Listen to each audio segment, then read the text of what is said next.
Someday we'll definitely build a perfect house for us. We made that promise before we got married with a dream of owning a house, let alone our happiness got completely messed up thanks to my mother-in-law. It was unbelievable how my husband changed drastically too when I thought my difficult life was going to persist. I made a choice to take action. I'm Reza, 28-year-old. My husband Victor is 5 years older than me. We recently celebrated our first anniversary. We met through a dating app. I was initially skeptical, but I was drawn to his sweetness and our relationship blossomed. I had a strong desire to get married, and he also wanted to settle down, so it was a good match initially. We had a loving married life as I had imagined. However, he started to change. After 6 months, the trigger was the divorce of his parents. Honey, it seems my parents are done. For really, I only had a shallow connection with them, so I honestly didn't know how to react. Your dad's working, so he should be fine, but what about your mom? It's all good. She'll rent an apartment, but how will she manage financially? She's been a housewife, right? We'll support her. Me and you, huh? What do you mean? I was in disbelief as he said it so casually. We need to support my mom together. Oh, wait a minute. Why should we pay for her rent? She's in trouble, so obviously we must help her, right? No, if it were only you, I might understand, but why should I? It makes no sense. Does it? Come on, honey. She'd be grateful and you'll benefit from this too. I remember you said you didn't want to move in with her before. I'm trying to be understanding and accommodate. That he was right. I had told him before we got married that I didn't want to live with my in-laws. Even so, I still didn't understand why I had to cover her rent. I stubbornly insisted I neither want to live with her nor pay her rent, period. Plus, we're supposed to save money to build our own house. There's no other way. Things have changed. You know, it's not like I've given up on that either. Right now, my priority is mom. You her being irrational. If you want to support her that much, why don't you pay for it yourself? Why did I have to pay our living expenses on top of that? It wipe out all my spending money. Think about me a little. He let out a heavy sigh and then he retreated into the bedroom. What's up with that? Why should I be the one getting scolded? Most of all, what's Heather thinking? It's just not right that she's trying to make me pay her rent. The next day, Victor came back home with her in tow. She put on some fake tears and began pleading. Reese, you heard about my divorce, right? I'm in a tough spot right now. You understand, don't you? Yeah, sure, but when you split up, it was pretty obvious that you'd have a hard time making me right. But I couldn't take it anymore. I was tired of being with that stubborn man even. So anyway, I moved to a nearby apartment. So I asked you guys to cover the ramp for me. Geez, it was so presumptuous, and I was about to disagree, but Victor intervened. He stood between us and glared at me. Listen, are you really going to complain when she's desperately asking for help? What's wrong with you? Why should I be spoken to like that? I'm not working to support her, you know. Geez, you're really heartless. You're just a wife, so listen to what I say. What the heck is that supposed to mean? After that, I continued to be berated by both of them, and eventually I caved in, and I really didn't want her to move in with us, so I reluctantly agreed to pay half of the rent. From then on, she started showing up at our house and announced almost every day, "Oh, Reese, you're home at last. I'm staying over tonight again. You stayed over the before too." Yeah, so what anyway? Can you make dinner quickly? I'm starving. Even Victor, who was already back home, chimed in me to hurry up. What's wrong with this mother and son? If they're hungry, why can't they just make something themselves? I'm working too, so why should I take care of them? Heather's audacity didn't stop there. Every time she came over, she would ask me for money. Hey Reese, I really want to buy some. Close this month though, yeah, then why? Don't you ask Victor to buy them for you? He needs money for various things you. No, that's why I'm asking you, please. Just a $500 would do, I want to save. Money too, you know, why are you so stingy? You're so cold for a daughter-in-law who demands money from their daughter-in-law in the first place. She's so shameless. Victor, who must have overheard our conversation, intervened. Hey, you can't even lend a mere $500 when she's in such a tight spot. A mere $500.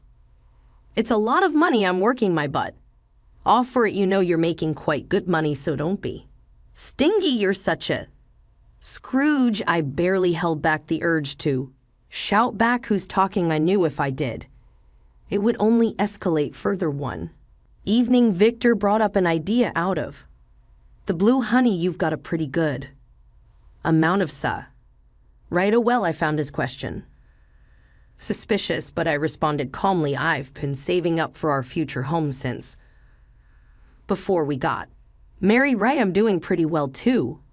So how about we build a house now? Does it mean we're moving out of here? My hesitant question was met with a cheerful smile. Exactly. Let's find a plot in a nice location. We'll be living there for the rest of our lives, so let's build our perfect home. Our perfect home. That was something I had wanted for a long time. I wanted to create a lovely house filled with our own preferences. I had always dreamed of it. For me, his proposal sounded so bright and promising. The only way to escape the hell was Heather living nearby, was to have a new home far away. I looked him straight in the eyes and answered, I seriously want to consider this. From then on, we started making preparations. We purchased the land we previously had our eyes on, had meetings with construction companies, and juggled those tasks alongside our jobs. Everything seemed to be moving flawlessly. The only concern I had was that the deed of the property was put in Victor's name. It should have been a joint tenancy. When I suggested we share the mortgage in the deed, he insisted that he wanted to handle it, and I reluctantly agreed. He pushed through the loan forcefully, and after various twists and turns, our new home was completed the following year. 2 weeks before the move, Heather came over after a long absence. Long time no series. I heard the new house is finished. How exciting. Yeah, it's been a while, Heather. Until then, I despised even seeing her face, but knowing we would soon be moving away gave me a sense of relief. However, right after that, she said something unbelievable. We're moving in a little while, right? My room's in the back on the first floor, isn't it? I couldn't comprehend what she just said about her room for a second. What do you mean by your room? Oh, please, you know what I'm talking about. You've had a spacious ensuite made for me, right? Sure we did, but that's because Victor insisted on making a guest room. It's for my sake. What? I immediately confronted Victor, seeking an explanation. As she said, I had that room made for her. Hold on, does this mean she's moving in? I didn't agree to that. Is there a problem? You know the house is in my name. Wait, is that why you were so adamant about having your name only? He made a smug smile and said, you're just realizing it now. Watching our exchanges, Heather started giggling. Stunned, I stood there as he waved a piece of paper in front of me. What's that? Take a look. It's a divorce petition form, and it's already signed. You're kidding. Do you really think I'd stay married to someone who defies me and my mom? Do it again, and I'll submit it. Got it? Are you seriously saying that? Do you think I'm joking about something like this? I'm dead serious. A divorce would.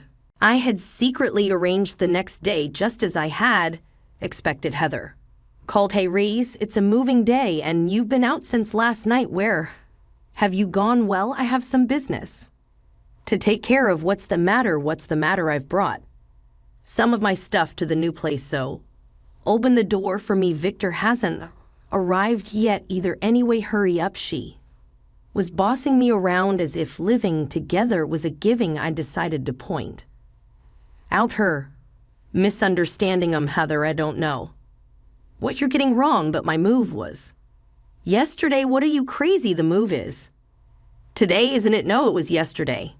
Well, at least my move was yesterday. I really don't get what you're talking about. Your move is supposed to be on the same day as Victor. She was frantically yelling at me to hurry up and get there. I have been waiting for the opportunity to drop the bomb. I'm living alone from today. Living alone, it means please handle your move yourself. It doesn't concern me anymore. What are you telling me? She was clearly confused, so I continued. In fact, I filed for a divorce from your son. I have no obligation to care about you anymore. Divorce? Wait, you better explain this. I just did. Your son threatened me with a divorce, so I went to see a lawyer and filed a divorce petition. Oh, come to think of it, I recall something like that. I can't bear living with insensitive people like you, and I refuse to continue playing a family, so I decided to be single again. Do you even know what you're saying? At that point, Victor must have arrived, and I heard him asking what was going on when he learned that I had filed for a divorce and moved to a different place. He angrily took the phone and started screaming, "You, what the heck do you think you're doing? What a selfish thing to do. Who'd been selfish all this time? You agreed to cover the ramp for your mom and decided to live together without asking me. Do you even understand how I felt while I was living with you guys? Who cares? Just come back quickly. I won't accept the divorce.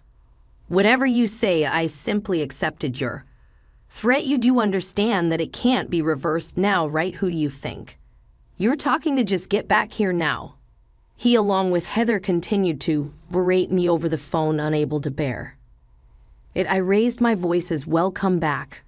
Who are you to say that you threatened me with a divorce? First, you keep imposing your own convenience on me. You're nothing but trash. I was surprised by my own fierceness. It was evidence of how much stress I kept inside me. Wait, raise, if we get divorced, what happens to the mortgage? Who cares?